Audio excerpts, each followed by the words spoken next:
এইবারে হিন্দু মেলার গল্প বলি শোনো। একটা ন্যাশনাল স্পিরিট কি করে তখন জেগেছিল জানি নে, কিন্তু চারিদিকেই ন্যাশনাল ভাবের ঢেউ উঠেছিল। এটা হচ্ছে আমার জ্যাঠামশাইয়ের আমলের বাবা মশাই, তখন ছোট। নবগোপাল মিত্তির আসতেন, সবাই বলতেন ন্যাশনাল নবগোপাল। তিনিই সর্বপ্রথম ন্যাশনাল কথাটার প্রচলন করেন। তিনি চাঁদা তুলে হিন্দু মেলা শুরু করেন। তখনও ন্যাশনাল কথাটার চল হয়নি।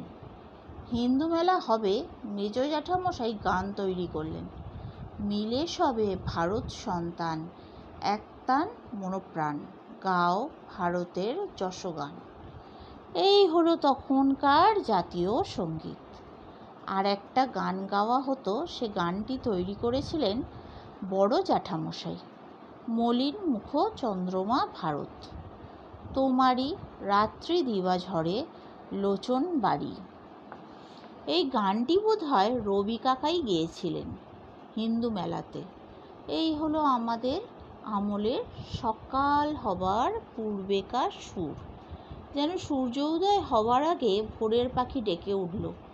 আমারও ছেলেবেলায় এই সব গান খুবই গাইতুম। নবযুগের গোড়াপত্তন করলেন নবগোপাল মিত্তির। চারিদিকে ভারত ভারত, ভারতী কাগজ বের হলো। বঙ্গ বলে কথা ছিল না তখন। ভারতীয় ভাবের উৎপত্তি হলো ওই তখন থেকেই সবাই ভারত নিয়ে ভাবতে শিখলে। তারপর অনেক কাল পরে বাবা মশাই তখন মারা গেলেন। নবগোপাল মিত্তিরের বৃদ্ধ অবস্থা, তখনও তার শখ একটা কিছু ন্যাশনাল করতে হবে। আমরা তখন বেশ বড় হয়েছি। একদিন নবগোপাল মিত্তির এসে উপস্থিত, বললেন, একটা কাণ্ড করেছি, দেশি সার্কাস পার্টি খুলেছি। ও বেটারাই সার্কাস দেখাতে পারে, আমরা পারিনি, তোমাদের যেতে হবে। আমি বললাম, সে কি কথা, সার্কাস পার্টি? মেম যে ঘোড়ার পিঠে নাচে, সে কোথায় পাবেন আপনি? তিনি বললেন, হ্যাঁ, আমি সব জোগাড় যন্ত্র করেছি, শিখিয়েছি, তৈরি করেছি, কেমন সব দেখবেন। গেলুম আমরা নবগোপাল মিত্তিরের দেশি সার্কাস পার্টিতে। না গিয়ে আর পারি।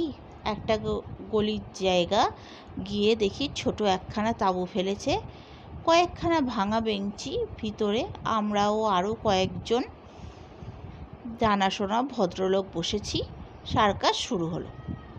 টুকিটাকি দুটো একটা খেলার পর শেষ হবার ভবে ঘোড়ার খেলা দেখিয়ে, দেশি মেয়ে ঘোড়ার খেলা দেখাবে। দেখি কোথা থেকে একটা ঘোড়া হাড়গোড় বের করা ধরে আনা হয়েছে। মেয়েটিও একটি জোগাড় হয়েছে। সেই মেয়েকে সার্কাসের মেমদের মতন সাজানো হয়েছে। দেশি মেয়ে ঘোড়ায় চেপে তো খানিক দৌড়ঝাঁপ করে খেলা শেষ করল। এই হলো দেশি সার্কাস। নবগোপাল মিত্তির এই পর্যন্ত করলেন। দেশি সার্কাস খুলে দেশি মেয়েকে দিয়ে ঘোড়ার খেলা দেখালেন। কোথায় হিন্দু মেলা আর কোথায় দেশি সার্কাস? সারা জীবন এই দেশি দেশি করেই গেলেন। নিজের যা কিছু টাকা করি সব ওতেই খুইয়ে শেষে ভিক্ষে শিক্ষে করে সার্কাস দেখিয়ে গেলেন। সেই স্রোত চলল। আরও অনেক দিন পরে এলেন রামবাবু। তারও নবগোপাল মিত্তিরের মতনই ন্যাশনাল ধাত ছিল।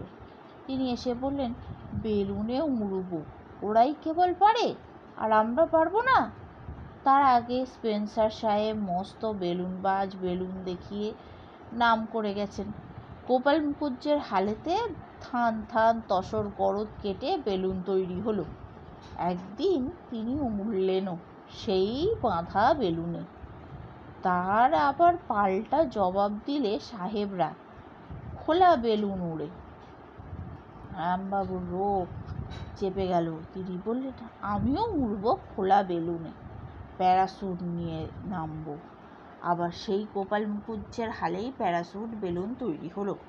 গোপাল মুখুজ্জের অনেক খরচ হয়েছিল এইসব করতে। নারকেলডাঙ্গার যেখানে গ্যাস তৈরি হয় সেখান থেকে বেলুন ছাড়া হবে। আমরা অনেকেই সেখানে জড়ো হয়েছি। প্রথমে বাঙালি বেলুন উড়ে প্যারাসুট দিয়ে নামবে।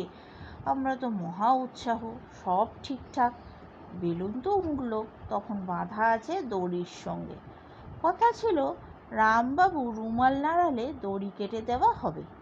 খানিকটা উড়ে রামবাবু রুমাল নাড়লেন, অমনি খটাস করে দড়ি কেটে দেওয়া হলো। বেলুন উপরে উঠেছে তো উঠেছেই। দেখতে দেখতে বেলুন একেবারে ভূত হয়ে গেল। আমরা তো সব স্তব্ধ হয়ে দাঁড়িয়ে আছি, ভাবছি এখনো রামবাবু লাফিয়ে পড়ছেন না কেন। লাখো সাহেবও ছিলেন সেই ভিড়ে। সমস্ত সায়েন্টিস্ট, তিনি বললেন আর নামতে পারবেন না রামবাবু, একেবারে কোল্ড ওয়েভের মধ্যে চলে গেছেন। সেখান থেকে জীবন্ত অবস্থায় ফিরে আসা সম্ভব নয়। আমাদের তো সবার মুখ চুন। গোপাল মুখুজ্জের টাকা গেল, বেলুন গেল, আবার রামবাবুও গেলেন দেখছি। দূরবীন লাগিয়ে দেখছি। দেখতে দেখতে একসময় দেখলুম রামবাবু যেন লাফিয়ে পড়লেন বেলুন থেকে।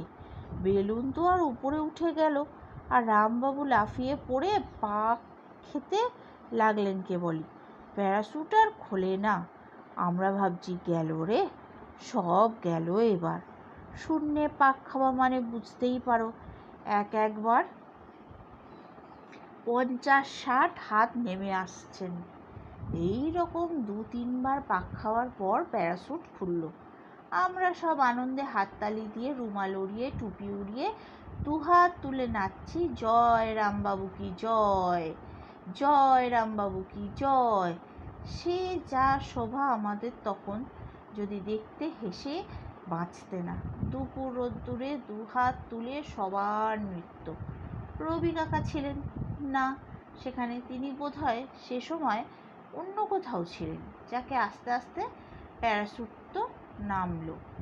আমরা দৌড়ে গিয়ে রামবাবুকে ধরে নামিয়ে হাওয়া করে শরবত টরবত খাইয়ে সুস্থির করি।